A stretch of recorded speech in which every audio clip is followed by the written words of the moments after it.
Messi গোল দে, Messi গোল দে, এদিকে এদিকে এদিকে। আমি খেলবো না কাকা, কালকে সারা রাত জায়গায় জায়গায় ইউরো কাপ দেখেছি, আমার ভালো লাগতেছে না খেলতে। কলাম যে কোচে কত করে খেলবো না, তাও মাঠে নামাইছে। এ ভাই তুই হাফ টাইম পর্যন্ত খেল, আর আমি ঘুমাবো।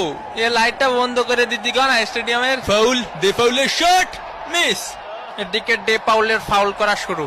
দেখি তোমার জুতোটা পলিশ করে দেই। কে কাকা, আমি তো ইচ্ছা করে মারিনি, আমি ওইদিকে ছিলাম। বুঝেননি কাকা, আমি তো নিরপরাধ। ও ছিল ওই পাশে, আমি ছিলাম এই পাশে। হয় ওরও কোনো দোষ নেই, তোরও কোনো দোষ নেই, সব দোষ আমার। আমাদের ডে পাউল ফাউল করতেই পারি না। পানি কি খাবো এনে, না আবার ক্যামেরা ধরবে নি? মেসির লম্বা শট, মিস, একটুর জন্য মিস। ইসরে কাকা, আয় আমরা ট্রেন লাইন খেলি, খালি ক্যামেরা এদিক ধরে কেন? হাফ টাইমের বাঁশি বেজে উঠলো। এগুলা কি ভাই, অন্তত 2টা পেনাল্টি দেওয়া উচিত ছিল।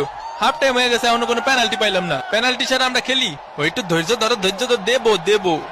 আরে আমি কি বলছি দেবো না, দেবো। মেসির কর্নার কিক, লোতারো মার্টিনেজ।